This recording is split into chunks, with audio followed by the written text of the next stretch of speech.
Senator Ivana Bacik.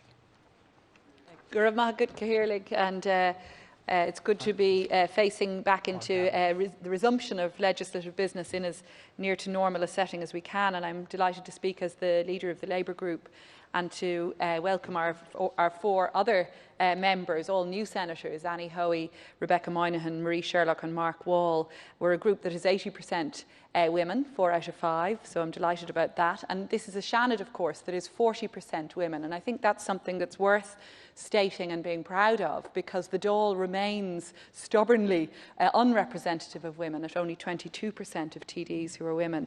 But we need to ensure, I think, that we are a representative House, that we are a House that represents Ireland in its diversity, and that we are inclusive in all ways. And I did want to welcome also Senator Eileen Flynn, who was a Taoiseach's nominee and is very welcome as well.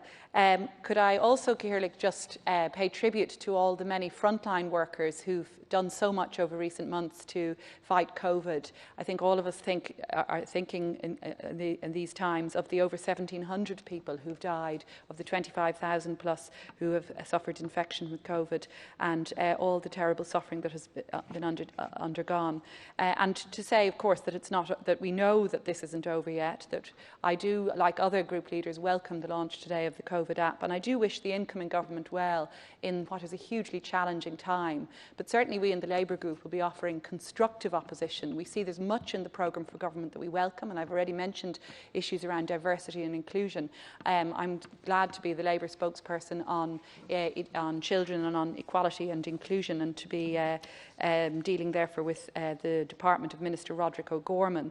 And I do wish him the very best with a challenging brief, and I hope that we will see great progress made on some of the promises made in the programme for government, particularly on abolition of direct provision. And I would like, Ciarán, to ask the leader for a debate with the new Minister Roderick O'Gorman in due course in this House on particular aspects of his brief, and in particular on that promise, that commitment of abolishing direct provision, and what it will be replaced with.